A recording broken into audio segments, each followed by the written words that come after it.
Hey everybody, it's Meredith. Welcome to my new little YouTube studio in the corner of Dana's office at our flight school here in Jacksonville, Florida.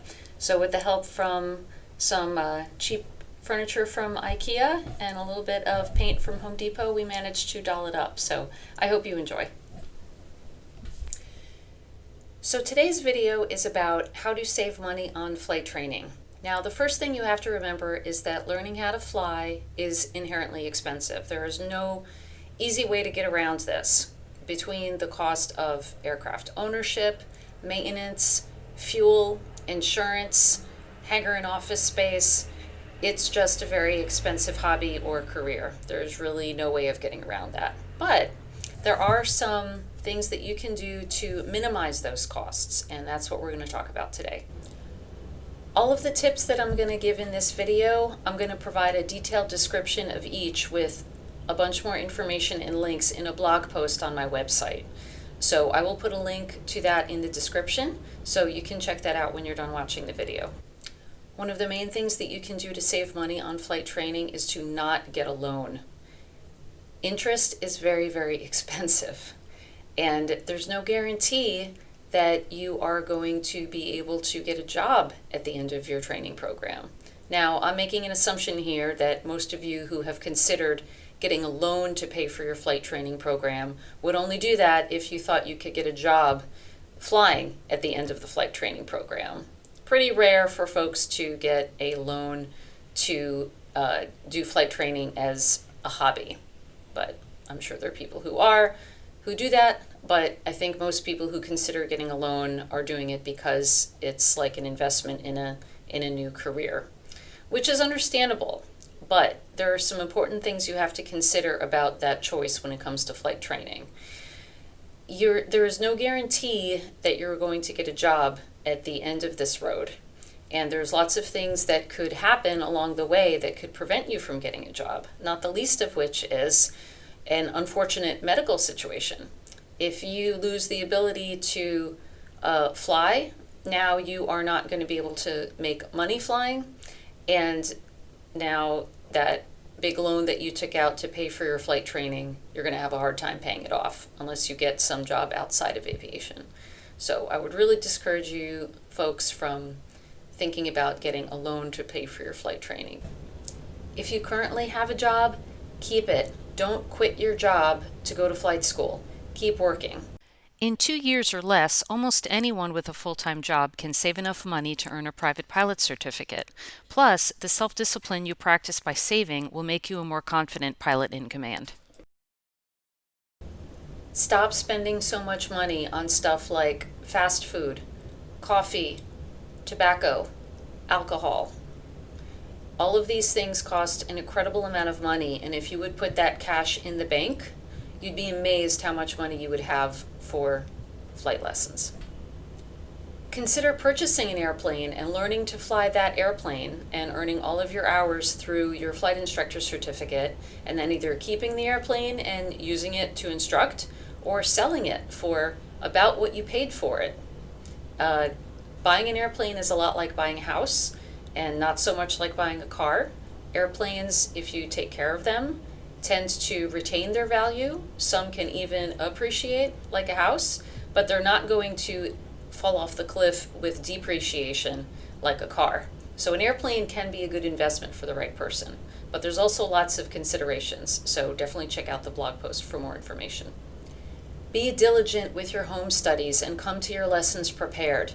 Look, you're paying your flight instructor an hourly rate for his or her expertise. The more that you can learn by yourself at home, the more prepared you are for your lessons, the less money you're going to spend with your instructor, and it's just going to make the flight training a whole lot more enjoyable for everyone involved. So hit the books. Use a simulator during your instrument training. Now, if your flight school or your instructor doesn't have a simulator available, consider looking for another flight school that has one to either supplement your existing training or perhaps switching to the flight school that has a simulator. This is just such an efficient way to learn basic concepts in a nice controlled environment on the ground in an office using a computer-based flight simulator. And then you get in the expensive machine, which is the airplane, to practice what you just learned. There are several different kinds of simulators, and I use the word simulator in air quotes because the FAA classifies them all differently. But the one that we have here is called a Basic Aviation Training Device, or BATD, and that can be used to log up to 10 hours of simulated instrument toward the instrument rating. So if you say, okay, well, 10 hours in a Cessna 172, if you were to do all of the instrument training in a Cessna 172, at our rate, that's 10 times $170 per hour. That's $1,700 that you would save using a simulator. So that's a decent amount of change that you could put towards your flight training. Start preparing for your flight instructor certificate the minute you get your instrument rating. Now, again, people are going to have a different amount of hours when they get to different milestones, but just for argument's sake, let's say that you had about 100 hours total flight time when you earned your instrument rating as a private pilot. So under FAA Part 61, you're going to need 250 total flight hours to qualify for your commercial pilot certificate. So that means today, as an instrument rated private pilot, you're going to need to log another 150 hours of flight time doing various things, but 150 hours total flight time more just to be eligible for the commercial pilot certificate. Well, why not use that time to prep for the flight instructor certificate? Because guess what? One of the main prerequisites to becoming a flight instructor is to be in possession of a commercial pilot certificate. There's no minimum or maximum number of flight hours you have to be a flight instructor, just that you hold a commercial pilot certificate. So why not use all of that time building the 250 hours to practice flying from the right seat, make lesson plans, practice teaching your friends things. You really should be using that time wisely. Please do not wait until you get your commercial pilot certificate to start thinking about becoming a flight instructor, if that's what you want to do. Now, flight instructing isn't for everybody, but it's a great way to get the experience that you will need to move on to something else if you choose to move on to something else. I highly recommend being a flight instructor as a career. It's awesome. That's what I've done. But even then, I spent that time while I was working on my commercial prepping for my CFI, and it was totally worth it. As an airline captain, I have never been flying along on an airliner and got on the PA and said, folks from the flight deck, things are not looking good. I'm going to have to perform a Shondell Exactly. to get us out of this. Thank you, because I did the Shondell, and On your commercial check ride, and it was so awesome. This is going to help us. So hang on to Shond. Now, so to summarize, here are the things that you should do to save money on your flight training program. First main thing is don't get a loan. Interest is very expensive. Number 2, eat and drink at home. Stop giving your money to fast food restaurants and coffee shops. Make your coffee and your food at home. You will save a ton of money. Third, quit the happy hour.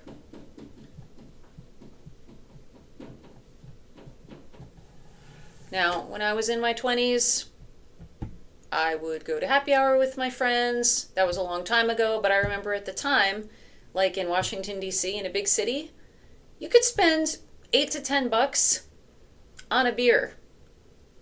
That is a huge amount of money. And there's all the physical side effects of consuming alcohol, so just cut it out. Just cut it out. There's lots of better alternatives. You can still go out with your friends, have a Diet Coke, which really isn't good for you either, but you know what I mean. So just save money going out on eating and drinking, and you will be amazed how quickly you can put money in the bank. Other thing is, I'm just going to say, share expenses. And 3 things that I talked about earlier in the video related to this are either buy an airplane or get in a partnership, and consider joining a club.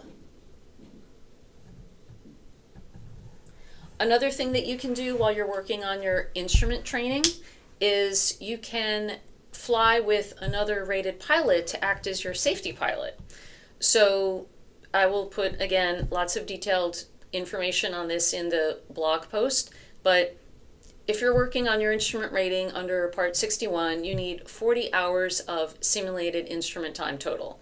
10 of that can be logged using a basic aviation training device like the one we have, so that leaves you another 30. You're going to have to do some with your instructor to learn the basics and get ready for the check ride. They're either going to have to continue to practice with a flight instructor to log that simulated instrument time, or you may be able to buddy up with another pilot and log some of that time flying VFR wearing little view limiting device. Lots of things to unpack there. You definitely don't want to just hop in the airplane with any random person. I'm going to also include a link to our safety pilot guide so that you can make good choices there. But here's some things that you can do to save money on flight training. I hope that was helpful. Please read the blog post. If you have any other ideas, please put them in the comments, and we will see you later.